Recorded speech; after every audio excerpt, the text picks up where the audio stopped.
Les fleurs ne cherchent pas à devenir des arbres. Elles ne comparent pas leur fragilité à la force du chêne ou à la hauteur du cèdre. Elles existent pour ce qu'elles sont.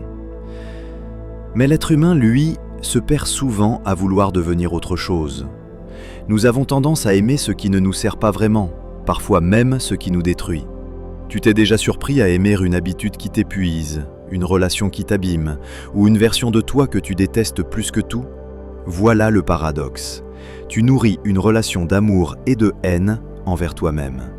Et c'est ce conflit intérieur qui te consume. Une âme perdue ainsi peut-elle trouver la paix ? Oui, c'est possible.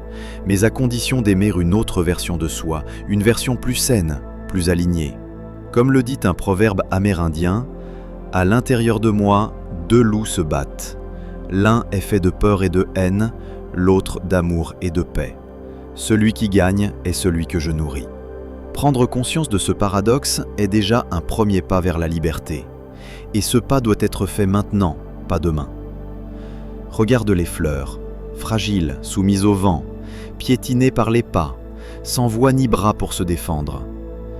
Beaucoup les voient comme faibles, et pourtant, elles continuent de croître.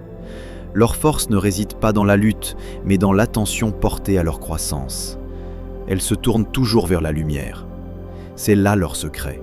Elles ne perdent pas d'énergie à se comparer aux arbres.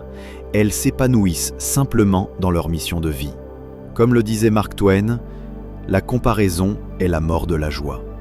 Nous devrions apprendre de leur sagesse. Ta mission n'est pas de ressembler à une autre version de toi, ni de porter un fardeau qui n'est pas le tien.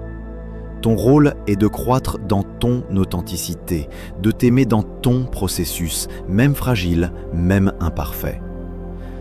Chaque pas de conscience, chaque petite habitude positive est comme une goutte d'eau donnée à ta propre fleur intérieure.